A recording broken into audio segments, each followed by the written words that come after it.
Hello all, my name is David Harding, a Senior Business Change Analyst for HBL ICT, working on the BLMK STP Information Sharing Phase 1.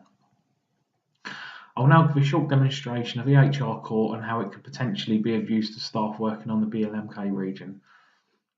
So EHR Core, previously known as EPR Core, is a TPP System 1 module that can be used across hospital trusts to provide clinicians with secure access to electronic patient records.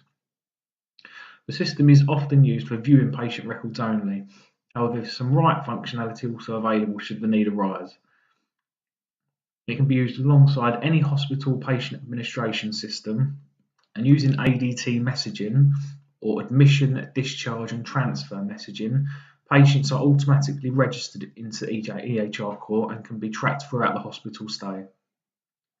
To use the system, staff members require smart card access to the unit and also System 1 Live installed onto the computers or VDI on their profile. Okay, so moving on. So I've just logged into the system here. So as soon as you log in, this is the screen you'll get. So on the left hand side, these buttons are completely customizable, but for our use at the hospital, this is all we'll need. So you've got a patient search button. You can view a list of all inpatients, and you can have a view of the ward. So search functionality is there just by clicking that button. So you'll get a search for all patients registered in the unit. So for example, if we're looking for a patient, let's say Batman Jones, so the search criteria is first name first, followed by surname, and you only have to enter at least 3 characters, so it could be P-A-J. There we go, Batman Jones. You can, of course, enter a surname and the date of birth using advanced. So if we clicked on that, we'd open the record. So you can also view inpatients. So when the ADT messages register the patients in the unit, they will appear in here. There'll be a long list. Ideally, you should just use the patient search function because this could be quite a long list to be scrolling through. The list can be filtered by staff, members of staff, consultants, by flags, specialty, so A&E, cardiology, dermatology, whatever. Also the date of admission, division and any alerts. So there are these other tabs for discharges, patient leave, beds, but I don't think there'll be much use. So you can also have a ward view. This is a demo system, so we won't be able to see anything in here, but there'll be a list of all the different wards. These buttons you cannot customize. They come with the unit. A lot of them won't be too much use.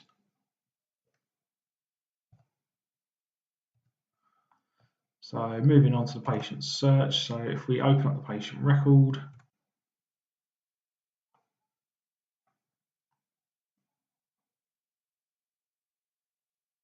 now if it's the first time you've opened the patient record within this unit, you'll be prompted to record the consent. So which looks something like this.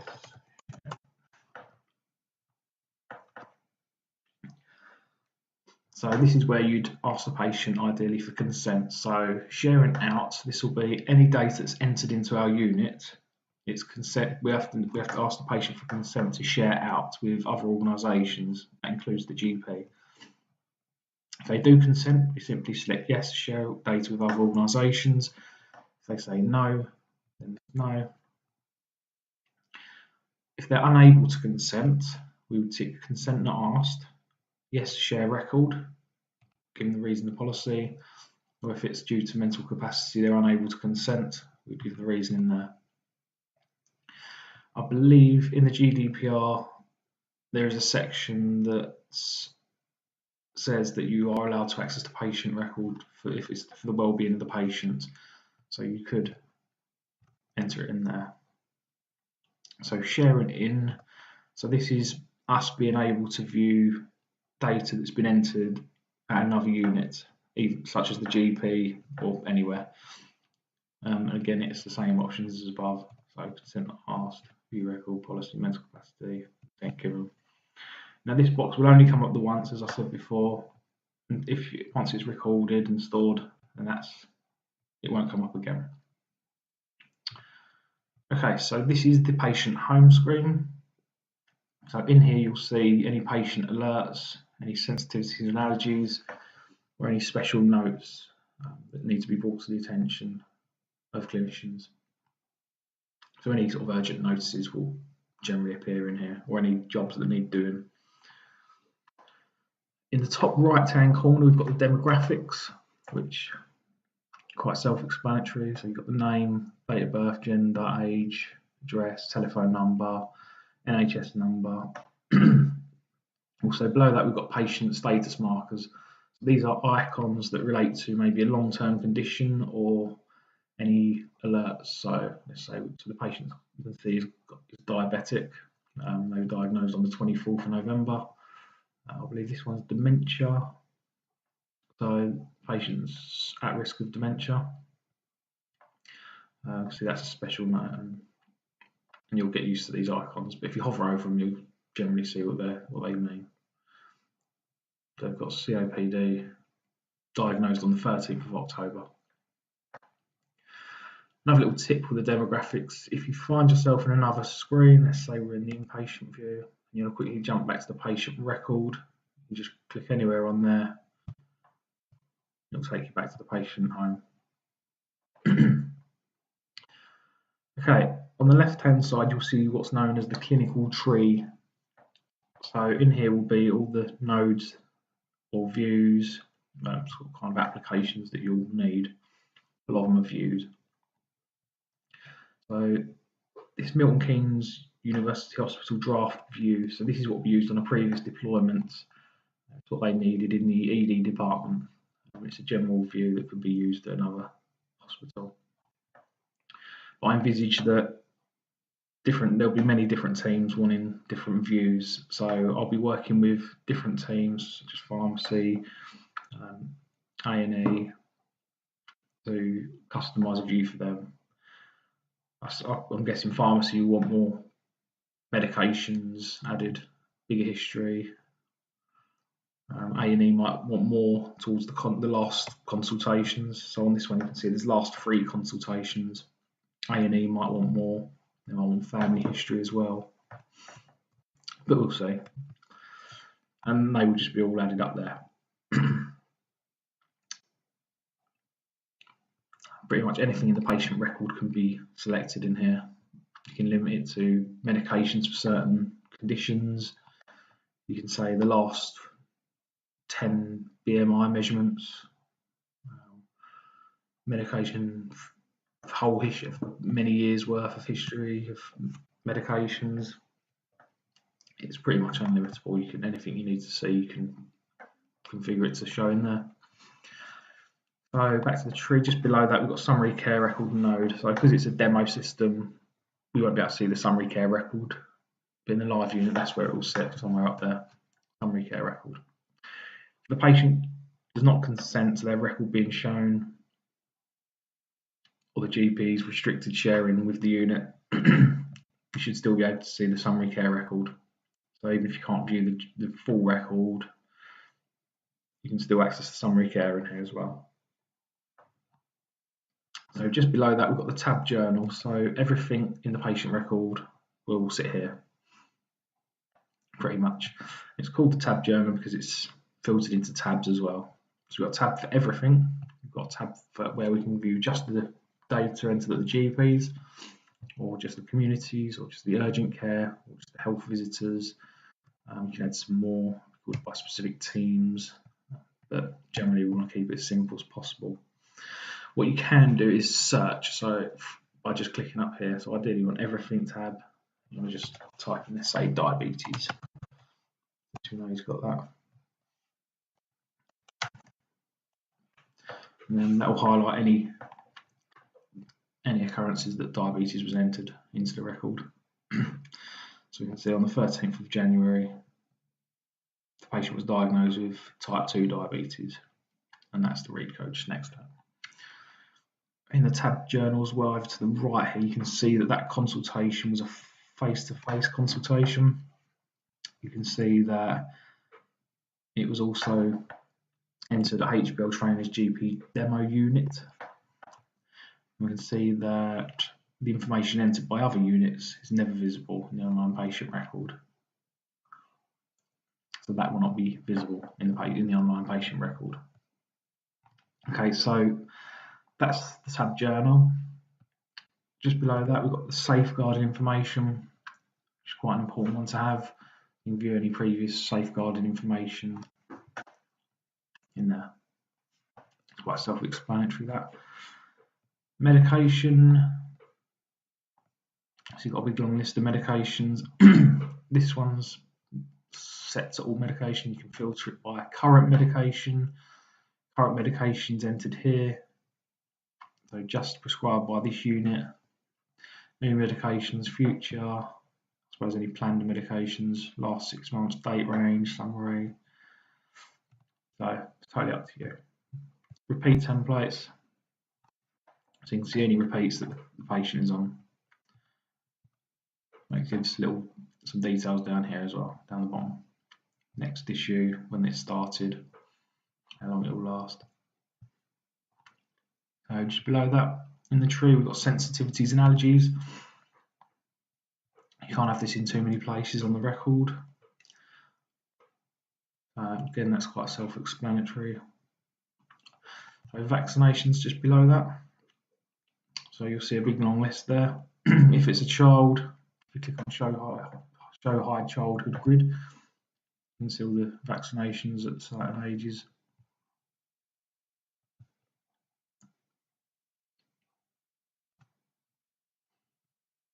Okay, back to the tree, you've got communications and letters node.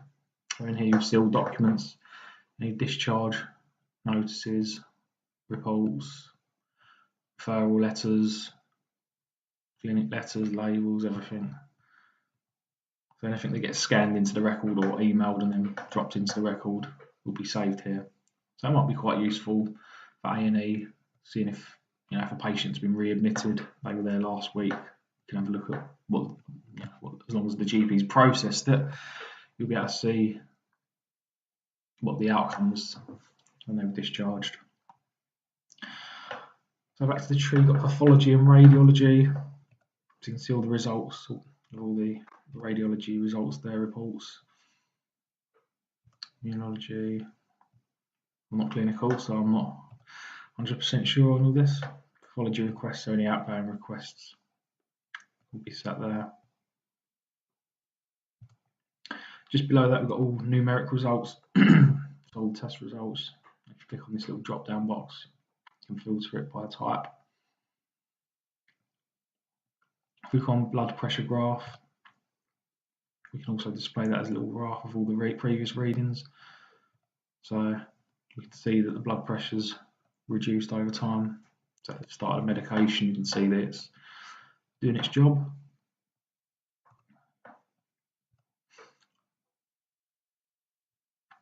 And that covers pretty much everything. And GP registration details, so this is just a screen of the registered practice, when they started, when they registered there, that sort of thing. And that's pretty much it for views. So if we move on to data entry, so right into the patient record. So if there was something that you needed the GP to know quite urgently, obviously a phone call should be made. I would advise you could also do a task where you put details of what needs to be done. So if you click on task, so you can select who you want this task to go to. So if you need something done, or you need to notify someone at the GP or somewhere else about the patient's care, you do new task. And so in this drop down box, you'd see all organisations that the patient's registered to. If you click in the include past organisations box, you'll see any previous organisations have been registered to. For now, we'll click on the GP demo. So these are the groups. So within that GP demo unit, you can either set it to go to an unassigned tasks folder, which is not very good because there might not be anyone monitoring that. Or you could do a user group, so they might have an admin group or a doctor's group set up, medical secretaries group. So in which case you do admin, so all the administrators that might work from their administration group, so they might on a daily basis work from the admin task group, they would see this. Or you could do it to a specific staff member, which is obviously a bit risky if they're off sick or off on holiday, something like that. You can also select the usual GP they see, so the last GP they saw, or you could be the registered GP. Obviously they might differ. Or multiple staff, so you can select which ones you want to use, which ones you want to select. So what you need them to do. So for example, I say we tried a patient on this medication and it showed great success. Please issue a repeat in 2 weeks. Just guessing. And then that would apply, that would be received in a task list that GPs work from. So that unassigned would be there with its certain groups. There's none in this unit, but there might be groups, admin groups sit under there. You'd see a list of admin staff, admin tasks. So it'd pop up and then they would have to action it. And until they action it, it would appear as unread. So that's tasks. If you want to enter something into the record, just for your audit purposes, just to show you've tried something, put something in the record, something that's not necessarily too urgent, but there needs to be a record of it. Then you'd use note, and you just say what you've got to say. Note. You can say whether it's you can mark it whether it's clinically relevant or whether it's an admin event, and just OK that, and it will save against the time, date, my name, the unit it was entered at, and that would later on, once you've saved it. So everything you do, whenever you enter data, you have to save it, and then it will store in the tab journal down here. I think I entered one earlier. Attempted medication, it didn't work, that one.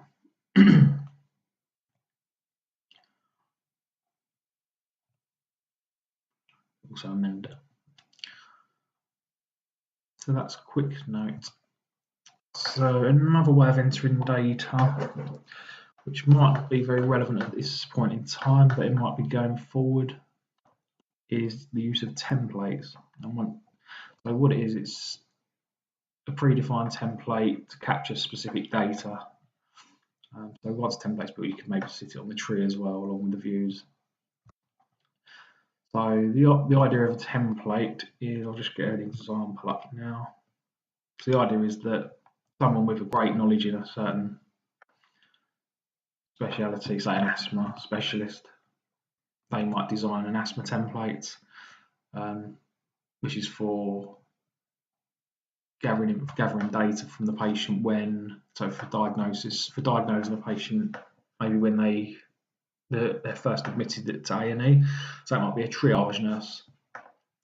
So the asthma specialist can predefine a template of what questions and what data needs to be asked at the time of triaging. In which case, the triage nurse might have a lesser knowledge around asthma, but the asthma specialist can build it to make sure everything's captured that they need if that patient's later is referred anywhere else. So here's an asthma template. So you might say, well, we need to find out if they're having difficulty sleeping, if they have any daytime symptoms, if there any exercise sickness, they might not be able to exercise because of asthma. They might have a test with the triage nurse, peak expiratory flow rate, they smoke. So then once that's completed, okay, that will get saved into the patient record.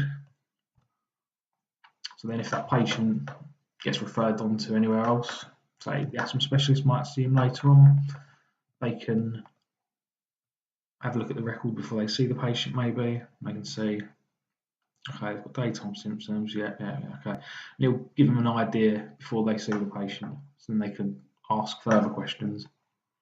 So I think it'll be very useful within A&E in triaging, when you might get a triage nurse or even an member of admin staff that can ask some questions using a template. But at the moment, there won't be no templates set up. But if the need arises, it can be done. So that's a brief introduction to EHR core. I hope you enjoyed it.